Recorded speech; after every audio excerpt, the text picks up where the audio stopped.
Hello, welcome back to the Jet Press Podcast. My name is Justin Fried, and I am joined, as always, by my good friend, Mike Luciano. Mike, football is back. How are you feeling today, buddy? What's up?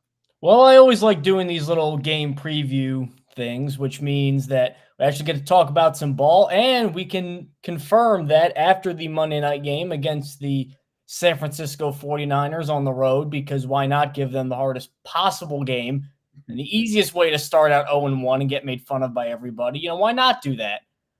We will be live after the show, so for you West Coasters, we will be there. But we also got some Jets news. One guy who definitely is in the building and one guy who is definitely not in the building that we will get into. But before all of that, you can find us on Apple Podcasts and Google Podcasts, Spotify. We're on all the major podcast sites, and we're on YouTube at the Jet Press. You can like the stream there. You can subscribe there. We got tons of good stuff coming for you this season. I'm really pumped. And I'm also really pumped because the Jets are taking care of their own guys. For as much as we criticize Joe Douglas, the last couple months, he has been very true to his word because he had said, if you show up, we are going to pay you.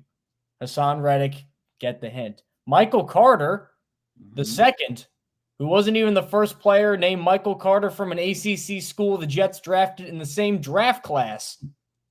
He showed up, and he is officially extended 3 years, a little under $31 million, so a little under $11 million a year. He is now the highest-paid slot cornerback in the NFL, right on par with kind of the other elite guys. A lot of guys you'll hear about being high-end slot cornerbacks are Buffalo's Taron Johnson and Indianapolis's Kenny Moore.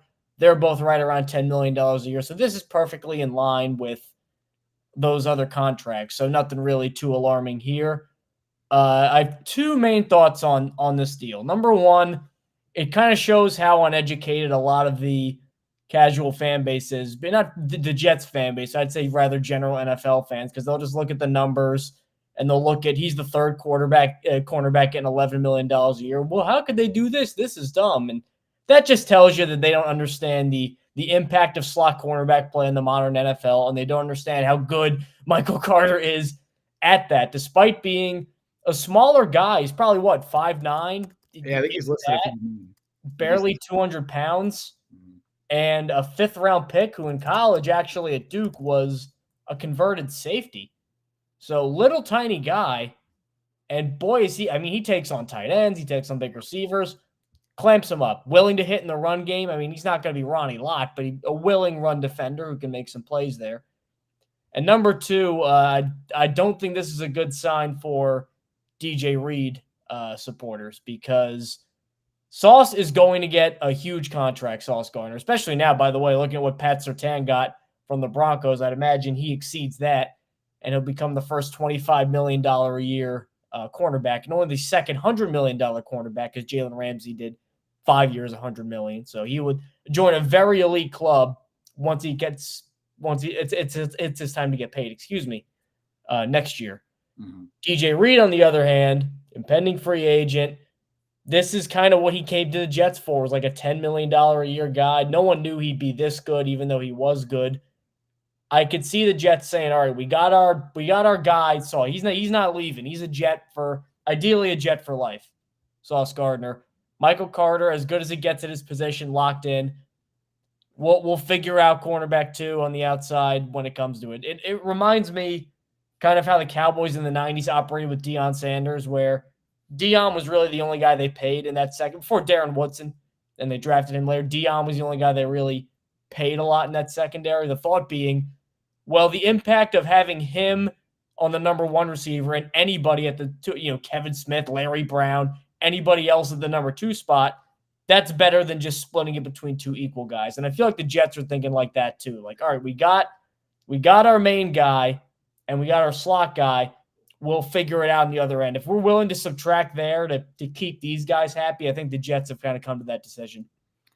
Yeah, I agree. And we've talked about the DJ Reed situation, honestly, a lot over the last few months. This was a situation and a decision that the Jets had to make that we've seen coming for a while. But before we even talked about that, I just want to give props to Michael Carter, man, and props to the entire Jets defensive staff. We've talked so much about the work that Robert Saleh, the work that Jeff Ulbrich, Tony Oden, who was vastly underappreciated in that Jets defensive staff, the work that they've done to develop so many players in this roster. And I think Michael Carter II is one of the most amazing success stories that they've had in terms of development on this roster. This is a dude who even he was a 5th round pick in 2021, and he was kind of seen going into that draft, if I remember correctly, as more of like a late day 3 UDFA guy. I think the Athletic listed him as a priority free agent. He was expected not even to get drafted. The Jets, a lot of people consider that an overdraft.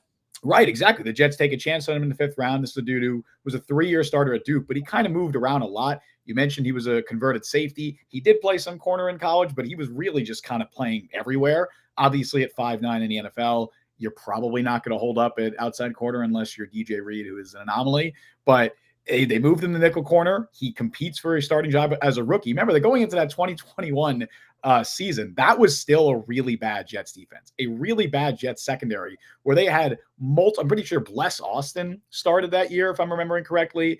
I'm trying to remember. He did. You're right. Wow. Yeah, I'm trying to remember the guys that they had in that secondary. Michael Carter comes in as a 5th round converted safety, wins the starting nickel job coming out of camp, and 3 years later is not only the best player at his position, arguably in the NFL, but he's now the highest paid player at his position. And I believe in terms of total guarantees, he's the highest paid nickel corner of all time. In terms of total value, I think he just came short of Taron Johnson by like $250K. But he is currently the highest paid in terms of average annual value at his position in the NFL. And it's impossible to say he doesn't deserve it. I tweeted this out right after it happened. I think the best nickel cornerback in the NFL is now the highest paid nickel corner. Michael Carter, 1st in yards allowed. This is ranks amongst all slot cornerbacks in the NFL last season. 1st in yards allowed, 1st in receptions allowed, 1st in yards per snap, and 1st in PFF coverage grade. He was the best nickel corner in the NFL last year, and now he's getting paid like it. So that's a credit to Michael Carter for developing the way that he has, and it's a credit to the Jets defensive staff for developing him in the way that they have. So I just wanted to give that shout out first. And as far as long-term ramifications. Before that, too, sure. I got to correct you. Bless Austin did not start, but Javelin Guidry started 3 games. Elijah Riley started 7 games. He was a safety, Elijah Riley. He was a safety. Yeah, I'm just showing you the state of the secondary he came into. Sherrod Niesman started a game. Sherrod Niesman. Wasn't Adrian Colbert, or was that Adrian He was Colbert? There. Sheldrick Redwine. Wow. This is the depths that he had to crawl out of. Well, that was the year they started like 6 different safeties. Matthias Farley, I think, might have been there. That was the 51 points against the Patriots game. Yeah, that was tough. That secondary it's insane to think about how bad that secondary was, considering where we are now. But it was so bad. It was that's right. Bless Austin started in 2020, and then he entered 2020, like the summer of 2021, as like the projected starter, and then he didn't even make the team. That's how bad it was. I think Eccles probably started, or I think, Eccles definitely started. Eccles and Bryce Hall were, I think, the 2 starters, maybe. I don't know. At corner. But yeah, it's crazy to see how far that Jets secondary has come. And as far as what this means for the future for DJ Reed, look, we've talked about it a lot on the show. DJ Reed is a phenomenal player. He's a great dude. And I could not be happier for the success that he's found with the Jets. He is part of the best secondary in the NFL, part of the best cornerback room the NFL has seen in a long time. Unfortunately, you can't pay everyone. And I know people continue to utter that phrase. There is no more obvious candidate for don't pay this guy in terms of the roster construction of this Jets team than DJ Reed. They have the best cornerback in the NFL in Sauce Gardner. They have a homegrown nickel corner in Michael Carter, who, despite being the highest paid player at his position, is still on a relative bargain of a contract. That nickel corner market, dude, is still so deflated, and it is crazy to me that nickel corners are not valued higher in the NFL. Honestly, just cornerbacks in general, the market is very depressed compared to the wide receiver market, but that works in the Jets' favor in this situation because they're able to get Michael Carter for less than $11 million a year. And then the other part of it is you also have potential internal replacements. Quantez Stiggers, they drafted to maybe be that guy. They have Jark Bernard Converse. Both of those dudes had really, really strong summers. And if the Jets feel confident with one of them starting opposite Sauce Gardner next year, I think that makes a lot of sense as a cheap, low-cost internal replacement. And in the last part of it, DJ Reed's what? Is he 28 right now, 29? He's going to be turning 30 years old soon. He is 27. He'll turn 28 during the season. Okay. He turns 28 in November. It's a guy he's pushing 30. He's still not I think has a few more good years left in him, but I don't know how much his body type is going to hold up, especially at outside corner. I think he's someone who he might not age as well as other cornerbacks. And I hate to say that. And I think that is a conversation the Jets are having.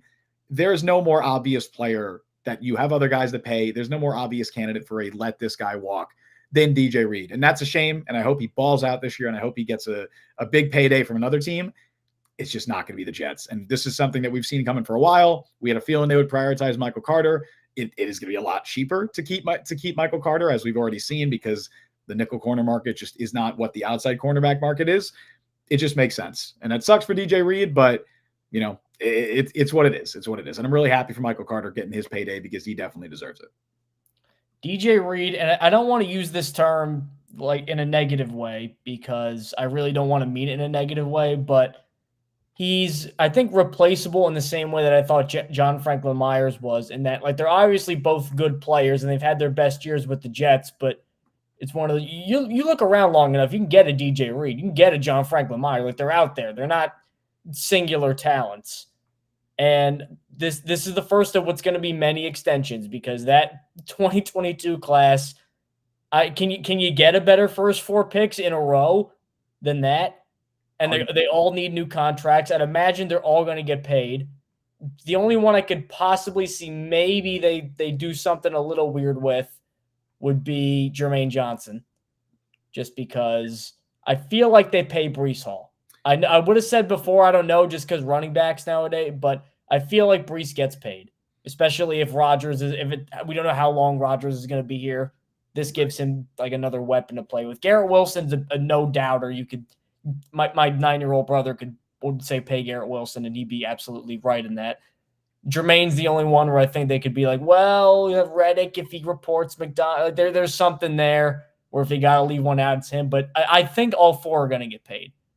So you can't pay Reed, or maybe they pay AVT too. You certainly can't pay Reed either. So I feel bad, but again, like, it's a business. You mentioned Stiggers, you mentioned Bernard Converse. I don't know if I'm ready to give them a starting job, like a 5th round pick, barely in the 5th round, a 6th round pick from Tuesday. Like, that's a big jump. I know Tony Adams has done it from undrafted, but I don't think you see that a lot.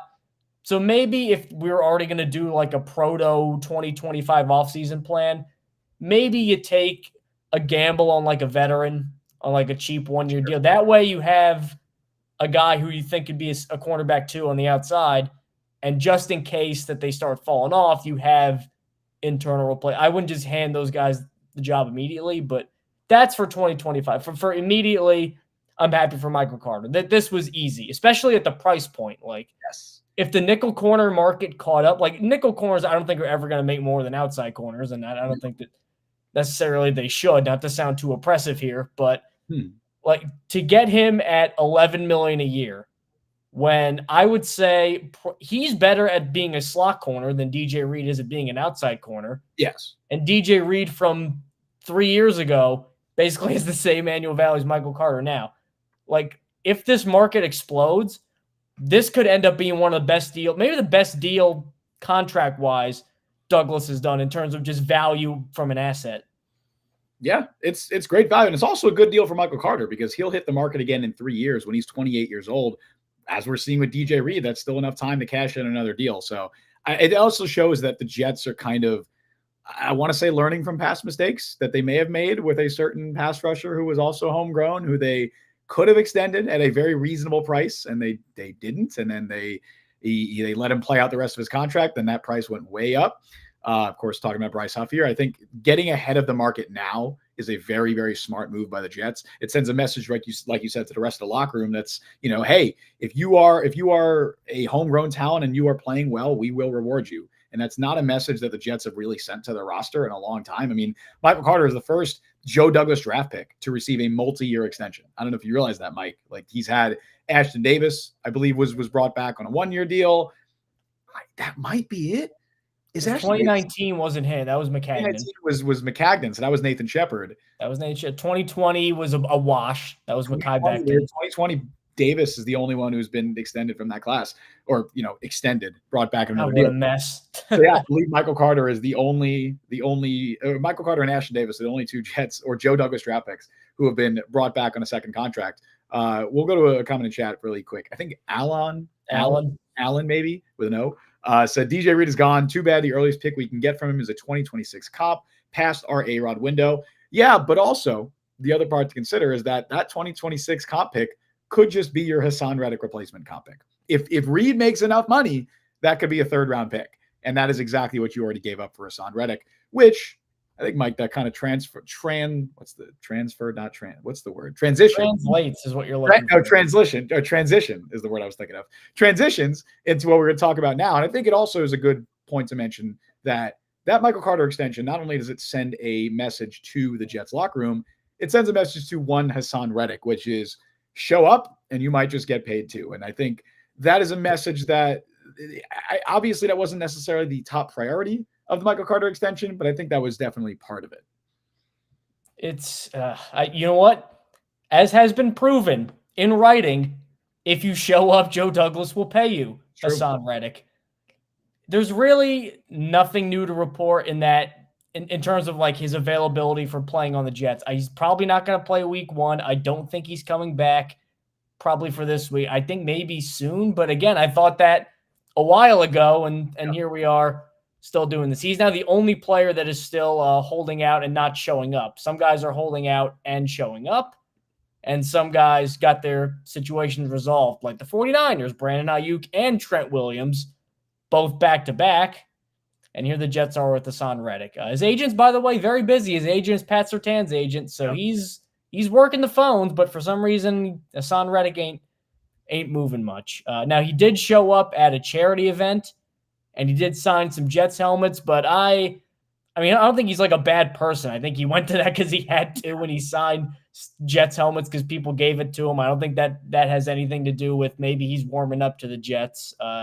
They did end up clearing some cap space with this Carter extension to possibly welcome a Reddick deal that kind of beefs up his money this year and then also maybe give him some incentives to possibly earn back the money he's losing in fines because he's now been fined over $2 million and apparently can still financially stomach that, which, God, I would love to be in that position. The problem, though, the reason I'm not too, excited about this is the Jets, even before doing all these, they had room to bring Haason Reddick in. They didn't need to do all this maneuvering. Well, so they after Franklin Myers, they could have just said, hey, come in, show up, and we'll work out an extension, which is what they said they were going to do for months now. Well, not an extension. He said, I don't want to do it. So in reality, I don't really think much has changed here. The Jets they restructured the contracts of Quincy Williams and Tyler Conklin yesterday. And the timing of that I thought was very interesting. They now have roughly, I don't know how much cap space the Carter extension created yet. I don't think those details are officially out, but excluding the Carter extension, which it won't create much because his cap hit was already very small this year, but probably create an extra, million maybe. But I think they have around 19 million in cap space, which now is officially enough because they created $8 million in cap space by restructuring Conklin and Quincy Williams. So they do have enough. And I think the timing of that was notable. I don't necessarily think that means a deal is imminent, that they're about to immediately reach a deal with Haason Reddick. Although knowing our track record with the show, it'll come out right after we finish recording. But I do think that that's interesting. And I think that they clearly made that room to bring in Haason Reddick whenever that happens, because they did need to create some cap space. His cap hit, it's probably going to change, but it was supposed to be $15 million this year. Again, whenever he does show up, they are going to rework that deal. Again, they're not going to extend him. It's just not happening, but they will rework his contract, and it won't be, I don't think his cap hit will be exactly 15 million. So I don't know what it's going to end up being, but they did need to create some space, and they did. That's what we got. I don't think the charity event means anything. It was he was obligated to show up there. He did. He signed Jets helmets because people brought Jets helmets. He didn't bring Jets helmets, and he wasn't giving out Jets memorabilia to people. But I do think the timing of that is interesting. It's just, Mike, it's so bizarre. It is such a bizarre situation because, we talked about this so much over the last few months. And I remember talking about this in May and being even in April and being yeah, he'll show up. Yeah, it's not going to be a big deal. There's no incentive for either side to keep dragging this out. And there's still no incentive for either side to keep dragging this out. No one wins. And yet we're still here. We are 5-6 days away from the Jets' first game of the season, and 5 days, and there is still no Haason Reddick. He has still not showed up. at this point, like again, we could fault the Jets for a few things in here. We've talked about this at length. I do not like the moves they made with the defensive line this offseason. I think that they indirectly have caused this situation. Then you could also blame them for communication issues. But right now, I don't know if the Jets are necessarily doing the wrong thing. They definitely shouldn't extend him. That's for sure. So they're doing the right thing by not just giving in and extending him. From Haason Reddick's perspective, I'm so curious as to what his end game is. Like, where does he think this is going? And I will gladly side with the player in a lot of holdout situations. I was one of the few people defending Jamal Adams a few years ago when his whole contract drama was happening with the Jets, because then the difference between that and the difference between like a Brandon Ayuk situation is that there were teams willing to give Jamal Adams a contract the Jets didn't want to give him. There were teams willing to give Brandon Ayuk a contract that the Niners initially did not want to give him. They were correctly valuing their markets. By all accounts, by every report we have seen, there is not a single team that is willing to trade for Haason Reddick and give him the contract he's seeking. So what the hell is the point of the holdout? He's holding out for a contract that no team is going to give him. And at that point, there's no end game. Like, there's no end game. The trade request is hollow because no team wants to trade for you and give you the contract. And you're holding out for a contract that the Jets have openly said they're not giving you and that no other team is giving you. So it doesn't make sense to me, Mike. I'm at a loss. I honestly, and I don't know what's going on because I don't think anybody really knows except Haason Reddick and people that are very close to him. People are saying that he's getting bad advice. I'd be surprised if Tory Dandy, his agent, is telling him to do this, because I'd like to think Tory Dandy is a much smarter person as far as NFL business than I am. He just got Surtain $96 million this day of business. Right. He just got Pat Surtain paid. He just got CeeDee Lamb paid. Dude knows what he's doing. I'd be very surprised if he is telling Haason Reddick to hold out for a contract that no team is going to give him. He's only tanking his value. So that only leads me to believe that this is Haason Reddick making this decision, and it's almost out of principle at this point that he's holding out. And then the agent has to defend him just because he's obligated to stick up for his client. So right. So that's my interpretation. This is just Haason Reddick overvaluing his market and holding out out of principle. He's going to have to show up eventually. We know this. I see some people have compared it to the Chris Jones situation from last year. Maybe he shows up after week 1.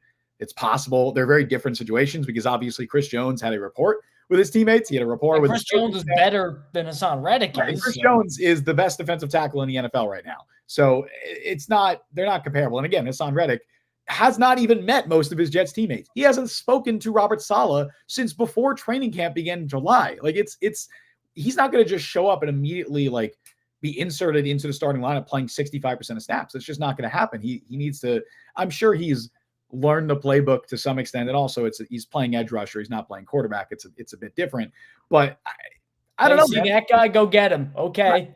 It's just so bizarre because he's not helping his situation in any way at all. The Jets are obviously not aided by this situation dragging out any further. It almost feels a little childish to me too, because it's like the Jets are over here saying, we're not going to negotiate with you until you report. And Reddick's like, well, I'm not going to, report unless I negotiate and have a new contract. That feels so childish to me. It's just, it's a pissing contest. That's what it is. It is. And it's just, nobody wants to lose. Nobody wants to look weak. Yeah. We shouldn't be in this situation. It's very, very, very dumb that we're in this situation. I definitely think both sides are to blame. But right now, I'm just so curious as to what Haason Reddick thinks the end game is, because I'm at a loss.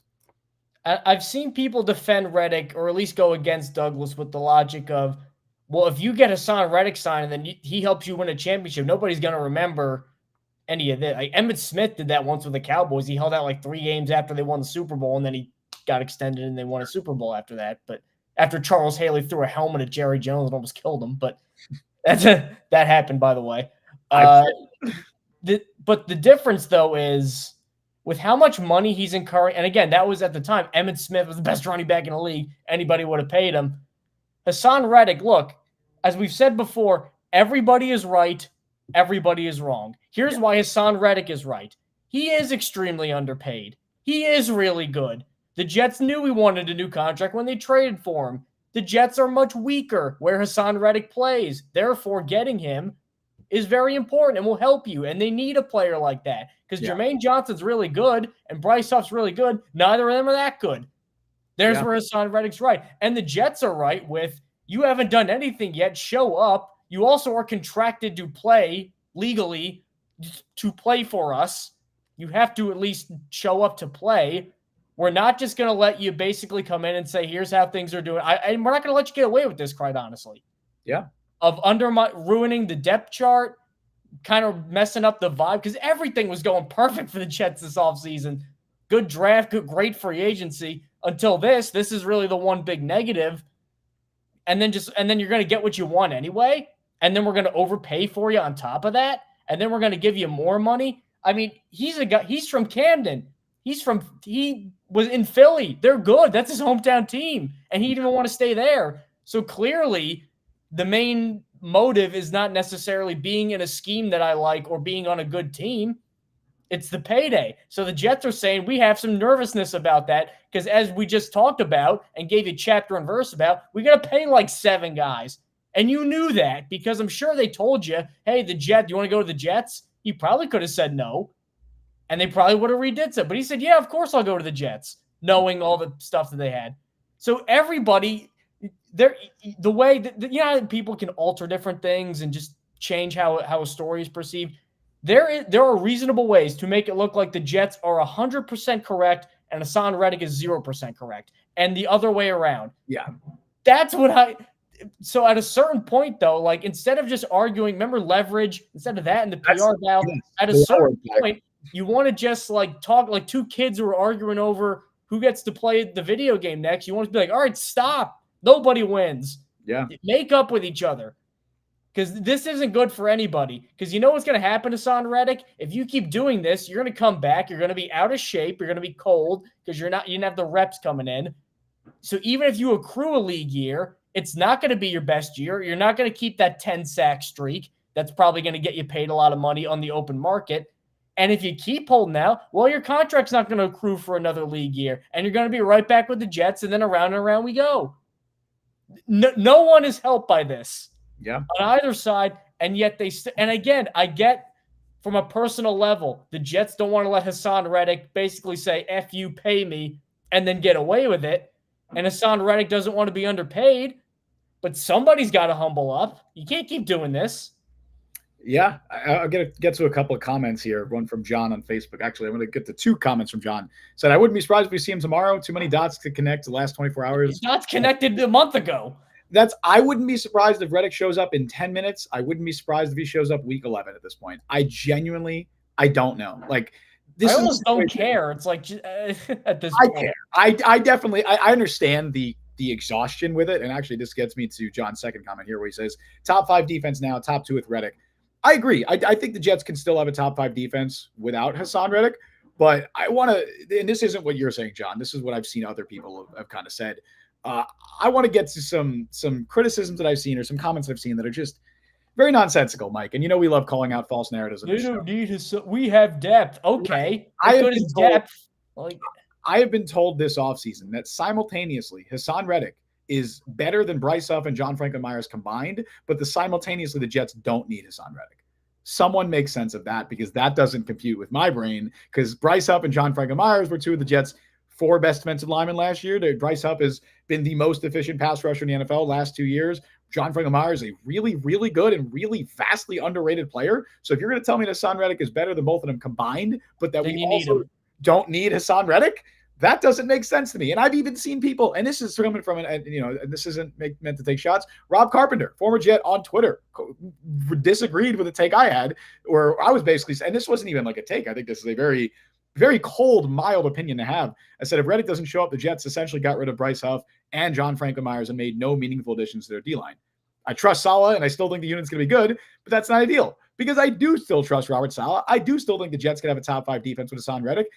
I don't think the D-line is going to be bad, but if Reddick isn't there week 1 and Reddick's not there, who knows until when, you essentially got rid of Bryce Huff and John Franklin Myers and did not make any notable additions. Save me with the Javon Kinlaw stuff.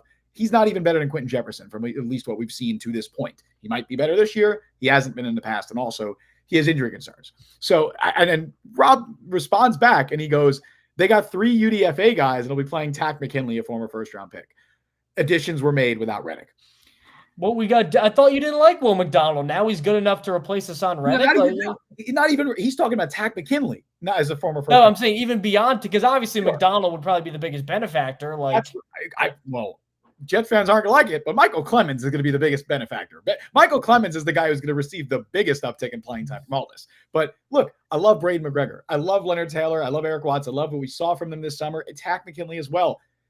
They're not Haason Reddick, and expecting UDFAs, expecting undrafted rookies to produce at the level of an all-pro pass rusher is insane to me. How could anybody logically make that jump in their minds where they go, okay, we don't need Haason Reddick. We have 3 undrafted rookies. Does that not sound insane to anybody else but me? Am I the only one that think that sounds crazy? Because they're leading on the correct assumption that Robert Saleh is both a great identifier of defensive line talent and developer of defensive line talent. And that's what all they true. are thinking. The problem, though, is because they saw Jermaine Johnson go from completely bang average rookie year to Pro Bowl year 2, and they're thinking, well, everybody can do that. Well, Jermaine Johnson was considered a major draft slide at 12. People thought he was going top 10. He's freakishly talented. So, of course, he can improve that quickly. Not everybody can. And number 2, to back it up, Jermaine Johnson has star potential. He is not a star. He has star potential. Haason Reddick is a star. I liked Will McDonald as a prospect. That's why I didn't necessarily hate the pick, just because I liked him as a player, I think, more than most. But I don't see star potential right now from what I've seen in the pro. Does anybody take any one of that 11 defensive linemen they have?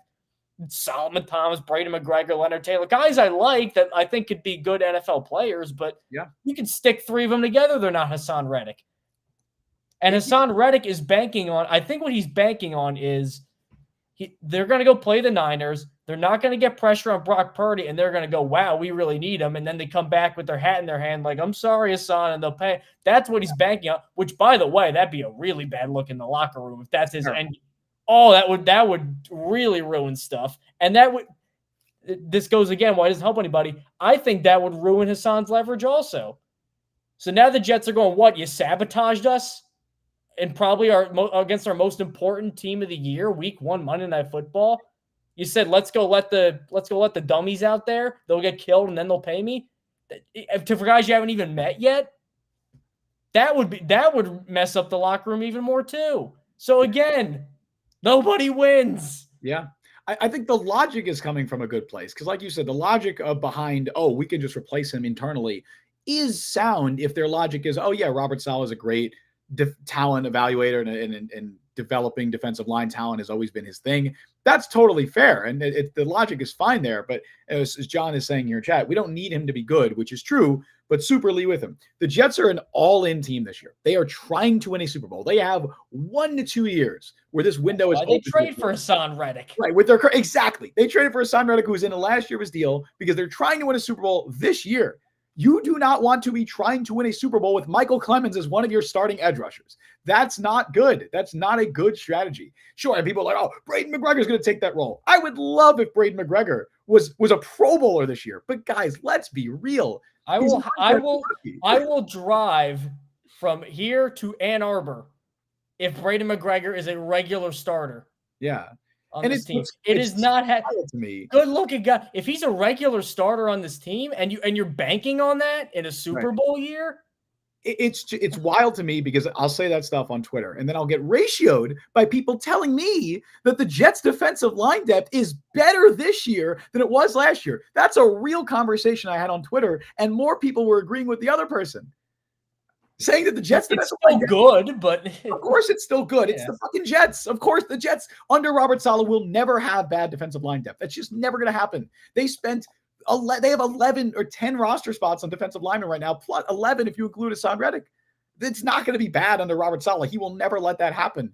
But it's not what it could be, and it's worse than it was last year because they downgraded defensive tackle because Javon Kinlaw has never had nearly as good of a year as Quentin Jefferson just had last year. They lost John Franklin Myers for literally nothing. They got a 2026 6th-round pick for a really good starting caliber defensive lineman. You could say capish, whatever. They still lost him. And then they replaced Bryce Huff with Haason Reddick, and Haason Reddick's not there. So how in the world is the defensive line depth better this year? It's not because they have 3 undrafted rookies. They're mysteries. We don't know what they're going to be. Like, I would love it if they were all long-term NFL players. We don't know that. We have no idea. And right now, I'm not ready to say Leonard Taylor or Eric Watts should be playing 30, 40% of snaps. Absolutely not. No way. It's just people are the narrative is crazy to me. The narrative that the Jets simultaneously don't need Haason Reddick, but that Haason Reddick is significantly better than the guys the Jets had last year does not make sense to me. And I need to call that out. And I people calling Haason Reddick a luxury, it's dumb. Yes, as John is saying here, the Jets don't need Haason Reddick to have a good defense. They don't. They could still have a top 5 defense without Haason Reddick. I do truly believe that. But man, why? Like, why not just have him there? Like, why not just have him there? And you're so much better with Haason Reddick. I think Brian put it very well, where he said they have better depth and worse starters. Maybe, and that's pending the UDFAs. I'm not ready to crown them as good depth pieces yet because we don't know. I think Takk McKinley is a good depth piece. I think from what we saw from Takk McKinley this year and the fact that he has plenty of NFL experience, I mean, we've seen him play at a pretty high level in the NFL. His first couple of years in Atlanta were pretty good. Obviously, that's like 6-7 years ago now. But I'm more willing to call him good depth than I am Leonard Taylor yet. I don't know. First of all, Leonard Taylor, for as impressive as he was in the preseason, is still working out the kinks. Like I don't think he had some issues in run defense in the preseason. They went undrafted for a reason, these guys. For a reason. I'm not ready to crown them as great depth. I would love it if they are, and I'm not ruling out that possibility. Maybe, and maybe I'll agree with that. But also, some of those depth pieces are now being elevated to bigger roles without Haason Reddick there. Michael Clemens was your depth piece last year. Now he's probably playing 50% of snaps week 1. Will McDonald was a low down day. He was like your 5th or 6th edge rusher last year. Now he's your 3rd edge rusher going into week 1. So I think the depth has been elevated to more increased roles now, to higher roles, to larger roles in the team. So we'll see. But I agree here. The Quentin Jefferson to Javon Kinlaw transition pending week 1 feels like a downgrade. It is. It is a downgrade. I mean, maybe Javon Kinlaw can unlock some potential with Robert Saleh back as his coach. I don't know. But 1, he has to stay healthy, which has been an issue for him throughout his career. And 2, he's just never been as good as Quentin Jefferson was last year. Statistically, never had anywhere near as good of a year as Quentin Jefferson did last year. And that's something, and the Jets paid significantly more for Kinlaw. So I don't know. I don't want to harp on it too much because, again, I'm very confident. Kinlaw's a thing where I'll buy Robert Saleh knowledge. Like, you can sell me on that. Fine. You may, maybe not you, but you could sell me on that. Fine. It's not the worst thing in the world. Like saying Braden McGregor can replace Haason Reddick, that is. Yeah, I don't think Quentin Jefferson for Javon Kinlaw, that transition is going to be like make or break the season. And it's also very like Javon Kinlaw has a higher ceiling than Quentin Jefferson. I get why the Jets did it. I understand completely why they did this. Robert Saleh was one of the biggest reasons. People might not know. I was covering the San Francisco 49ers when the Jets when the 49ers drafted Javon Kinlaw. They brought him in to replace DeForest Buckner, and that was a Robert Saleh pick. Robert Saleh banged the table for Javon Kinlaw. He loved that dude. And that's why they brought him in. So I'm not shocked at all that Robert Saleh saw Javon Kinlaw hit free agency this offseason and was like, oh my God, we got to bring this guy in. I get it. I understand it. But again, I don't want to harp on the D-line too much because it's going to be really good. The Jets defense is How can you not? Because that's the only thing that's been a major negative for the Jets, in my opinion, this offseason. There's been no weird Aaron Rodgers quotes. There's no cataclysmic injury to this point. There's none of that stuff. There's no last year where the team was good roster-wise, but there were just some huge gaping holes that they didn't address. Cough, cough, backup quarterback. Cough, cough, offensive line. Like they addressed all these things. It should be like Shangri-La coming in here, like perfect. And then what do you know? What amazes me the most is, let's say that the worst case scenario happens for both sides, like that there's nothing that Reddick doesn't even like report, or he reports enough for the league year to recruit. Like one of those things. And then he has a soft tissue injury. Oh, my hamstring hurts or whatever. That's my shoulder. Totally something that could happen. Yeah, my pinky finger is really sore. Like, let's say that happens. Then Joe Douglas, again, it's a 3rd-round pick. It's not like he mortgaged the future, but it's still a valuable asset for essentially nothing in a championship year while also being deprived of your number 1 pass rusher in a defense that the pass rush is as important to them as anybody, just because you didn't want to give in to some contract demands that you knew you had when you traded for him. That would be an awful look. And Haason Reddick, in a contract year, you had the worst year of your career, marred by not showing up and being petulant and possibly not performing when you're there, right before you turn 30 because you wanted to get a contract that no one else was willing to give you. And now after this mess, no one's going to want to give you anything close to that. That could happen, and then nobody wins. And then what? Because you don't want to admit you were wrong, either one of you? I honestly don't care. I don't care if this is the biggest loss for the GMs and player GM negotiations ever, or if Haason Reddick, like, I don't care who wins at this point. Like, Woody, like, are you listening? I know you listen, Woody, because there was that article where you said that you tell Robert Saleh to go based on stuff you hear online. If you remember that Athletic article. So Woody, I know you listen, Woody. Woody is a confirmed listener of the Jet Press podcast. That's true. Get these guys in a room, in a basement, take the key, give them like some pizza so they don't go hungry. They're both big guys. Let them figure this out. Don't let them leave the room until they do. Getting them in the same room would be an accomplishment at this point. Like, they haven't even talked. They haven't talked on the phone. In Haasan's place. Give him that win. At this point, I don't care. And then have armed guards barricade him in and say, until you sign pen to paper here on a deal that is equitable, it's good for you because you get paid more and it does not hamstring us financially, you're not getting that. I'm sorry. We're blocking the doors because I'm losing money on this. Haason, you're losing money. And Joe Douglas, in a make or break year, your team is worse. So who's winning here? Who benefits from this? Nobody, Mike. Nobody, Mike. We'll get a couple more comments here. Brian said that Al Woods to Leonard Taylor transition should be an upgrade. I think like Lecky Fotu is meant to be like the Al Woods replacement, but yeah, Al Woods offered. I don't know if I've seen a defensive lineman offer less as a pass rusher than Al Woods did in his few pass rush reps. He didn't even try to make moves. He just went forward and pushed. Like there's a difference between being like, okay, you are a nose tackle run stuffer, that's why we're bringing you in, versus a guy who genuinely cannot play on passing downs because he's as effective as I am out there. Like that was Al Woods. So yeah, I would hope. He was an okay run stuff, but like not like he was Haloti Ngata in his prime or anything like that. Yeah, Fotu's more athletic, so and he's younger. And obviously Leonard Taylor is going to be a big downgrade in run defense there, but as a pass rusher offers a lot more. And then, of course, Solomon Thomas, weird. Not sure how the Jets found a guy, the exact same name, the exact same position. Hope he's good. Maybe it's Solomon Thomas, like the second. Maybe it's like a Michael Carter situation. How was he a number 3 pick? Upside. Ahead of Mahomes. Athleticism and upside. That's what got him drafted that high. That's what got him drafted that high. But now Robert Saleh saved his career. He's a solid player. Solomon Thomas is fine. I mean, he's not bad. But all right, now we actually got games to talk about. Dude, football is back. We have actual football. 24 hours from now, Mike, or a little over 24 hours, we have an actual regular season football game. That's great. It's a good one, Chiefs-Ravens. I know. Jets, because, why give them a winnable, not a winnable game, but why not give them a game where they're favored, to get them off 1-0 feeling good.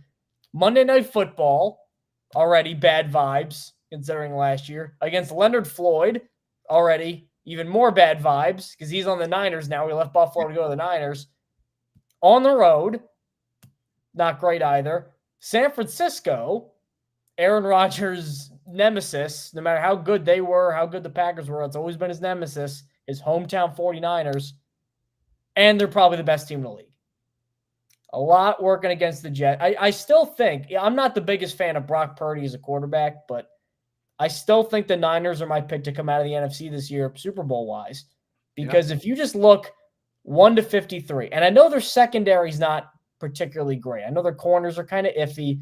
Talanoa Hufanga's hurt. But if Hufanga's healthy, where's the weakness on this team? And not only do they not really have weaknesses, but you can make and I think a pretty strong case that running back, best in the league, Christian McCaffrey. Left tackle, best in the league, Trent Williams, even still at 36. Receivers in terms of a 1-2 punch, probably top 5 with Ayuk and Deebo Samuel. Definitely. Top 3 tight end in George Kittle. Yeah. You could argue, I don't know if he is my number 1, but I will hear arguments on Nick Bosa as the best 4-3 defensive end. Probably Myles Garrett's better, but if you convince me enough, I could see Bosa being 1. He's one of the best. The best linebacker in the league. Yes. Fred Warner.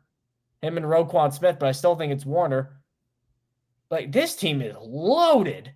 And I know that Purdy is not a quarterback who's going to win you games by himself, and I still don't think he's that good. I think he's probably smack dab in the middle.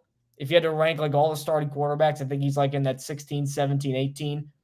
kind of range. But man, when they needed him to playoff time, he showed up. That Super Bowl, they did not lose because of him. He played okay in that Super Bowl.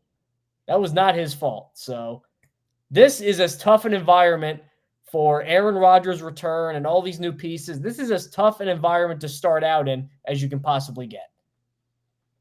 Not that this should be a surprise because the Jets have kind of modeled a lot of their roster after the 49ers, but these two rosters are very similar. They are remarkably similar in so many ways. Obviously, there's differences here and there. The Jets don't have a number 2 receiver that's quite as good as, if you want to say Deebo Samuel's probably their wide receiver 2 at this point. They don't have Mike Williams isn't as good as Deebo Samuel. There's some differences there, but Breece Hall, Christian McCaffrey as the focal points of their offenses, that's relatively the same there. You have 2 left tackles where, the Jets have Tyron Smith, who, if he's healthy, is a top 2 or 3 left tackle in the NFL. And you have Trent Williams, who is probably the best left tackle in the NFL. And both of them have been around for decades, for a long time. Hall of Famers. Both first ballot Hall of Famers easily. Then, of course, their defenses are pretty similar as well. I think the secondary is kind of where things change a little bit. But if you're looking at that front 7, very, very, very similar. The Jets don't have a pass rusher at the caliber of Nick Bosa, especially if Haason Reddick is not there. But the Niners also don't have an interior rusher at the caliber of Quinnen Williams. Javon Hargrave is great. Nick Bosa is great. They have Leonard Floyd. They brought him in. They have obviously they have the best linebacker in the NFL in Fred Warner. Look, Roquan Smith is great. Warner is one of those 2 or 3 players where I think it is unanimous that he is the best player in his position. Fred Warner is an unbelievable linebacker. And honestly, it's crazy to me he's not more of a household name. I know among people who follow the NFL, he is, but casual fans don't really know who Fred Warner is. And that's insane to me because the dude is ridiculously good. Not really a flashy style of game. Doesn't really have a cool name. He just goes out and is awesome. Honestly, it's kind of what Aaron Donald was for most of his career until kind of when the Rams finally were having playoff success, got to the Super Bowl. I feel like that's when casual fans started to give him his flowers. Maybe if the Niners win a Super Bowl with Fred Warner, that would happen. But he is an unbelievable player. I would say it's one of the top 12 players in the NFL, I think, is Fred Warner. So I think that there's very similarities both in their strengths and their weaknesses. And if we're going to talk about how the Jets should attack this Niners team, we were talking about this briefly before the show. I think you run it down their throats. That is, I think if you're looking at any weakness in this Niners defense, and a lot of it is because of some absences. Dre Greenlaw's hurt. He might not play this year. They lost Eric Armstead in the offseason. Talanoa Hufanga, who is a great downhill safety, is probably not going to play week 1. He's coming off a torn ACL. There is an opportunity to attack the middle of this 49ers defense that the Jets need to take. Javon Hargrave is a great pass rusher. He's not a particularly great run defender. Malik Collins, another guy who is much better as a pass rusher than a run defender. Their middle of their defense does not scare me outside of Fred Warner, who is obviously an unbelievable player. But if you can somehow neutralize Fred Warner, you have again, easier said than done. Easier said than done. But you have an opportunity to run this ball down the Niners' throat, and I think that's exactly what you need to be doing in this game. Obviously, I think you could probably throw on them the Charvarius Ward Garrett Wilson matchup is going to be really fun, especially given the shade that Ward has thrown at Garrett Wilson in the past, literally saying I don't know who that guy is. I think he's about to find out on Monday. But I think if you are looking for a strategy that this Jets team should take on offense, it's not going to be having Aaron Rodgers throw the ball 40 times in the game. It's going to be running the ball down their throats with Breece Hall, sprinkling in some Braylon Allen. That would be my approach for how to attack them come week 1. I just hope, because this is going to be Rodgers, because as we all know, he's the offensive coordinator now that he's back, because he just openly will not listen to Hackett, probably for the better, considering what we saw last year. But I hope he just doesn't have that temptation of I got to show everybody I'm back, and he just starts chucking it. That would be a fear of mine. Yeah. If there's one thing He'll about do Hackett, stuff like that, I mean, if there's one thing about Hackett, though, he will lean on the ground game. He's done that a lot throughout his career. But Rodgers doesn't. And yes. Well, James asking a good question here. Bosa will be mostly lined up against Moses. Yeah, Bosa plays the left end in their defense, so he should be matched up with Moses. I think that's good and bad for the Jets. It's good because I trust Tyron Smith to neutralize Leonard Floyd. I don't think that will be a big issue. I do think the Jets are going to need to give Morgan Moses some help there at right tackle. Morgan Moses had a really good season with the Ravens. I think he's still a better run defender than a pass blocker, which he kind of has been for most of his career. And also, he is coming off that shoulder injury. So give him some help. Get Jeremy Ruckett in there to chip. Get Brendan Bates, the guy they just signed off or claimed off waivers. Get him in there to chip. Do what you got to do to give Morgan Moses some help because Nick Bosa is an incredible player. He is one of the best pass rushers in the NFL. See, I was wondering where I lean to looking at this coaching thing because part of me says I'm nervous about how this defense is going to hold up because Kyle Shanahan practiced against Robert Saleh's defense forever. Who knows better how to better attack this defense than him? Yeah. But also, who knows better how to stop Kyle Shanahan's offense? Because remember last year they played the Texans and he's crushed the Texans and CJ Stroud didn't do anything and he got hurt. Like, and that's basically that Bobby Slowick was the Niners OC the year before. That's basically Shanahan's offense. Yeah. Shut him down. The concern I have, here are a couple of just minor concerns that I have. Number one, I don't know where Sauce is going to be. I would be a little more concerned if he's on Deebo Samuel than Ayuk because we love Sauce. I don't think he's an amazing open field tackler. Dion wasn't either. A lot of great cornerbacks aren't. Rod Woodson wasn't either, but he's not. And if Deebo gets going against Sauce, because it's a lot of quick stuff getting the ball, that could be, I think, problematic if they get him involved. Ayuk is really good. I think Ayuk might be better, but we've seen Sauce handle the best of the best. So even if Ayuk gets a couple catches, which that shouldn't alarm anybody, but Deebo just running through guys, a little bit worried about that. And then the other thing, too, though, is Haason Reddick's 90% not going to play. Yeah. Even if he shows up, he's not going to, learn the playbook in time, get enough reps under him to where I think he's going to play. So because of that, Jermaine Johnson, I don't think is going to have a great, because he's going up against Trent Williams. Yeah. Probably. That's going to be tough. The good news is you look at the rest of that Niners offensive line, Aaron Banks, Colton McKivitt, it's not particularly good. I was talking about weaknesses that if you had to pick a worst area on the team, it might be that. Yeah. No, Williams just makes up for it a lot. So while I'm encouraged there, if Jermaine has no sacks in this game, I will not fault him because this is Trent Williams against a year 3 guy. Fine. Yep. Will McDonald and Michael Clemens, this is your chance, man. This is your chance because you're going to get one of the easiest tackle matchups you're going to get all year. You're going to get winnable one-on-ones. If they don't get home and Purdy's got all day to throw, that's tough. Yeah, I think a Will McDonald prop bet for a sack. Not that I'm going to tell anybody what to do with their money, but I think that's a pretty safe bet for this week. Will McDonald will be going up against Colton McKivitz likely when he's out there, and McKivitz is fine. He's a fine right tackle. I think he's a better run blocker than a pass blocker as well. His PFF pass block grade was pretty bad last year. And the interior of that line is not great, man. Like Aaron Banks is not particularly good. And that's another guy who's much better run blocker than he is a pass blocker. Jake Brendell's fine at center. And then they have a rookie guard in Dominic Pooney, who we talked about as a potential option for the Jets, going back to our pre-draft shows, starting at right guard. So if you're going to look at any way that the Jets could win on defense, it's going to be I would say even more so, getting interior pressure. This could be a big Quinnen Williams game. A big Quinnen Williams. He's going to be lined up probably shading Aaron Banks at left guard. This could be a monster game for Quinnen Williams, and I think that's what the Jets really need to have success.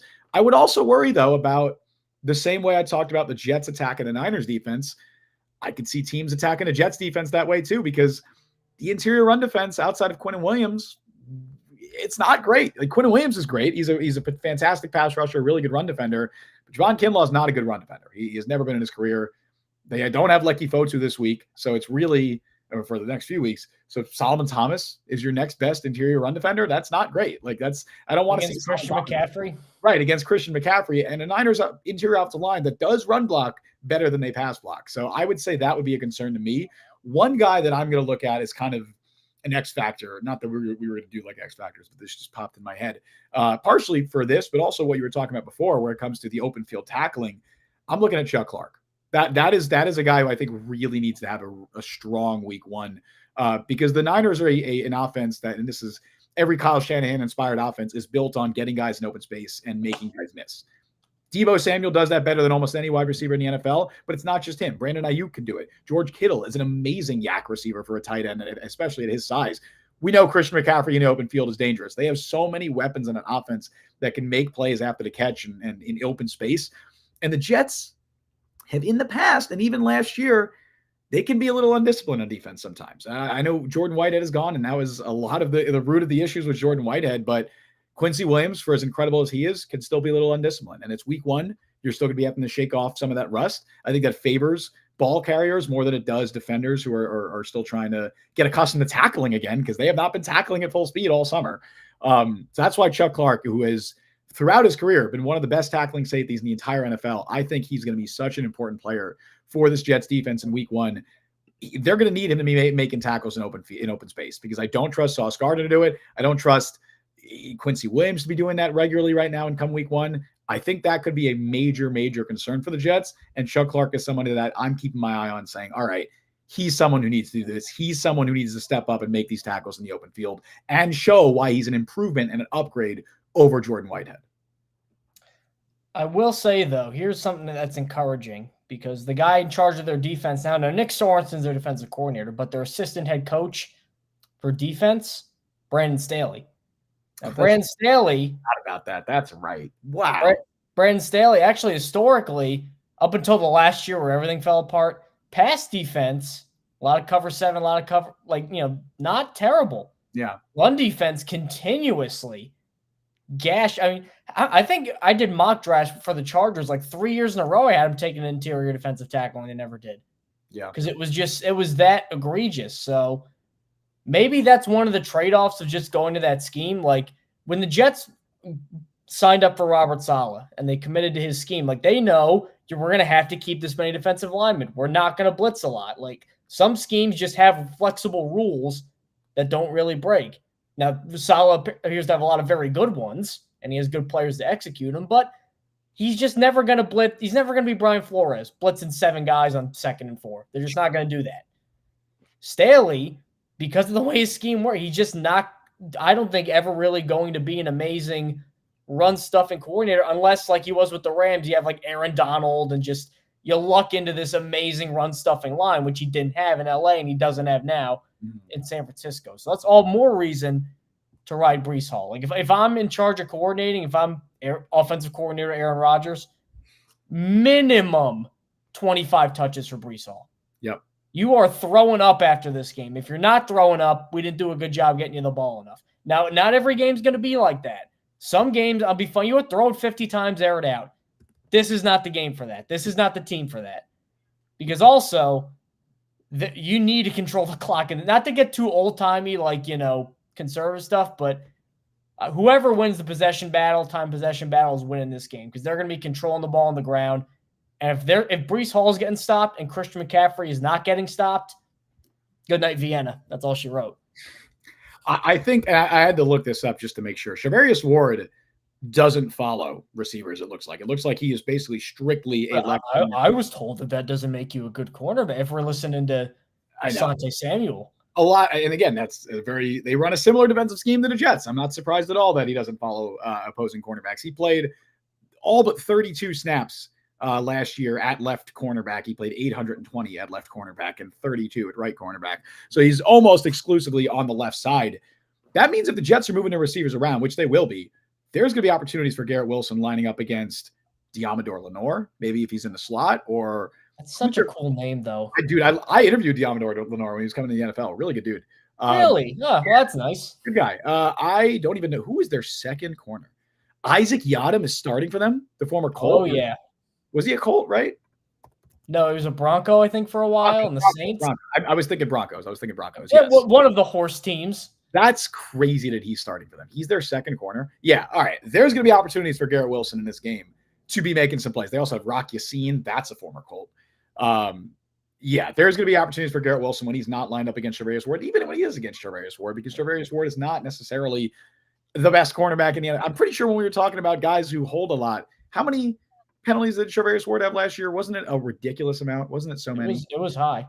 I want to get to a comment really quick, though. James Gilby in chat. Ravens shut them down completely last year, weekend 2. You know the difference between that game and this one? Trent Williams didn't play. And the Ravens just teed off on Brock Purdy, and he was running for his life every single play. And Lamar Jackson. I know defensively and all that, but that's a force multiplier.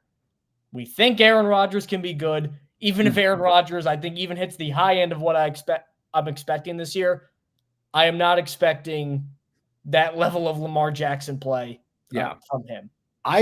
Honestly, I think both of these offenses are very well suited to face the defenses that they're facing. I think I would give both offenses the tactical schematic advantage going into this game, which again is not surprising because both teams are built very similarly. Their rosters are very similar. Their strengths and weaknesses are pretty similar. So I would say look, it's been a long time since we've seen the Jets get into a shootout.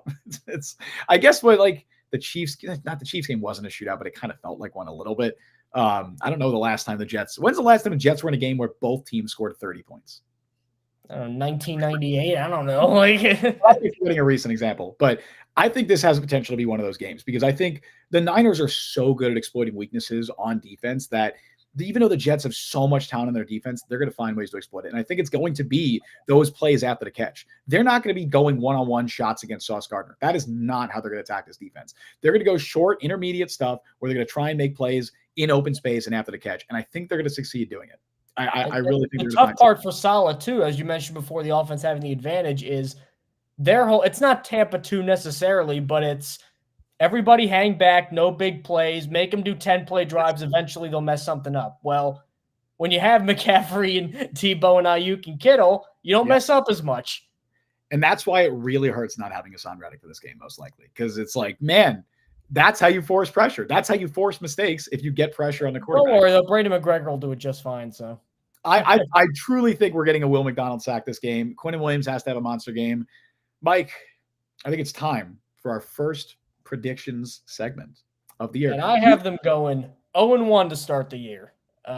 Honestly, if they were at home, I still might, but you could talk me into it. On the road, week 1, Monday Night Football is tough. Now, honestly, I'd rather get them now than at the beginning of the year. And I do like the fact their schedule, honestly, I may set myself up for mockery here. After this game, their schedule is really easy. The next 5-6 weeks. There's a chance they could lose this game and then win 5 in a row. Because it's Tennessee, New England, Denver, Minnesota, and then I think Buffalo at home, which is not too egregious, but this is a tough ask. So I'm going to say 49ers 24, Jets 17. Okay. I think Rodgers is going to throw a touchdown pass. I think Breece Hall is going to run for a touchdown pass. I just think it's tough to... He's going to run for a touchdown pass? Did I? Yeah. Well, that's because I'm stupid. He will run for a touchdown. Or he'll do some weird single wing triple option thing where they don't really know. He'll do... I hate this when guys do that little pop pass forward and it counts as a completed pass. Oh, that's the Mahomes special. That's the pass. I hate that because it counts as a completion. Yeah, that's the I hate that special right there. It'll be one of those. I just find it tough for them to, with Rodgers working his way back. We still, again, we give you all this analysis at the end of the year. If Aaron Rodgers is good, they'll win. If Aaron Rodgers is bad, they're going to lose. Yep. That's going to be the tale of most of these games. I just can't really make a prediction right now because I don't really know what he has. Yeah. If they were playing him week 8 and I just saw a couple weeks of Rodgers and I get my mind right, I'm like, okay, it's a complete wild card. We don't know. Aaron Rodgers could be washed right now for all we know. So I can't really base it off that. Because of that, I'm going to guard myself against that. I'm going to say they lose, but I think they have an easy chance to just rebound with a couple very winnable games after this. This is the most pumped I've been for one of these predictions, maybe since week 1 last year, Mike. What happened then? We did these. I got it right. I said they would win, but you did. That's true. Not in the manner that they did. I think you were more accurate with your predictions last year than I was. We didn't tally it up, but I think you got more right. Well, when Zach got in, you just picked against him all the time, and that helped. It's just so miserable, man. I was miserable watching this team. That's why I'm pumped right now. You watched 2 Tim Boyle starts. And that's Mike. That's why I'm excited right now, and that's why I'm also going to predict the Jets lose. We got to keep our head in our shoulders here. So. I can't pick them to win. I just can't do it. For some of the reasons that you said. One, we don't know what Aaron Rodgers is going to look like. I don't know. I have no. He could be. We talked about this briefly before the show, before we went live. Aaron Rodgers could be the 5th or 6th best quarterback in the NFL this year. That's totally a feasible outcome. He also could be the 25th. That's a possible outcome as well. If his mobility is shot and he's completely washed and he's afraid to pull the trigger, then he might be bad. He might be. I have no idea. We don't know. Or he could be really good and the mobility. No one really knows, to be honest. Nobody knows. Absolutely nobody knows. We're going to know a little bit more after week 1, what he's got left in the tank, how comfortable he looked in the pocket, how comfortable he looked taking hits, because he's going to take hits in this game. That's what it comes down to. But I also think this is going to be pretty high scoring. And I think that the Niners are going to find ways to exploit this Jets defense. I think the Jets defense is going to have a disappointing week one. Is I don't know if that's a bold prediction, but my prediction for this week. I think the Niners score 30 plus against the Jets. I think maybe 31-24 to go similar to what you did, just a little bit more high scoring. Seems realistic to me. I think that the Niners will find ways to score. I think Christian McCaffrey might have a big game. I think there's gonna be a lot of missed tackles. Again, it's just you didn't play the starters all summer. They have not tackled. Like when they don't do live tackling drills in practice. Like they are not tackling real human beings. And now they're gonna go up against a team that is maybe the best after the catch in the league, maybe outside of Miami. They're both right in that same tier. That's a really tough ask. It's a really tough ask to ask Quincy Williams after not tackling anybody for 9 months to tackle Deebo Samuel and Christian McCaffrey in open space. That's hard, man. And George Kittle and Brandon Ayuk. So I'm going to give the edge to the Niners there. I think it's going to be high scoring, but I'll say 31-24 Niners.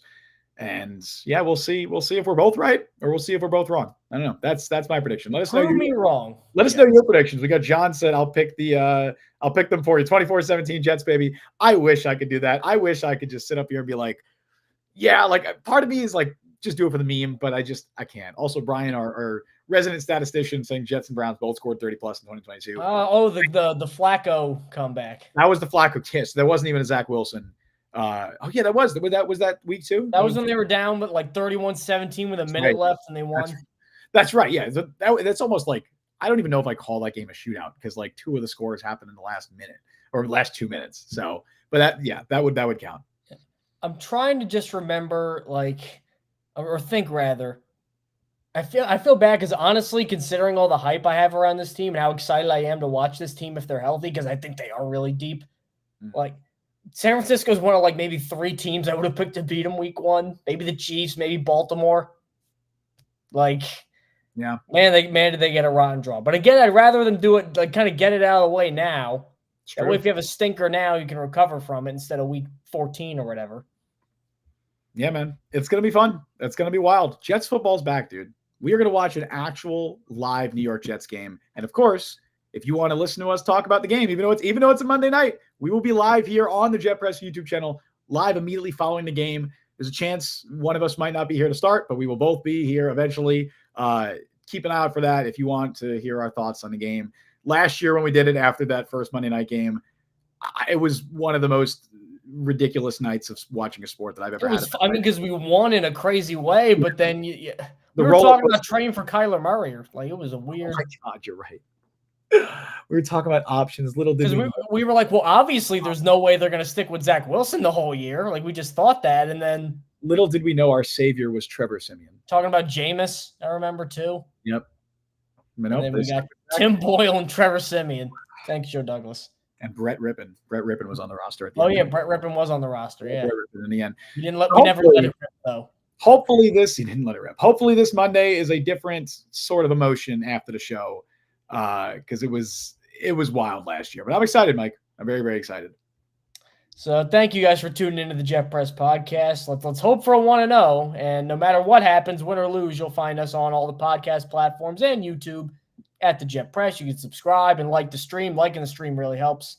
Justin, any other thoughts before week 1? We got Brian in chat said 49ers lost 24-20 at home week 1, coming off their last Super Bowl loss in 2020. Let's see if history. Worst roster. Look, man, we're going for parallels here. Let's see if history can repeat itself this year, and then maybe. I mean, if that happens, if the Jets win 24-20, I'm going to remember this comment from Brian. That was also a COVID year, so it wasn't really. As Brian said, they blew out the Jets the next week. That is the last time these two teams have played.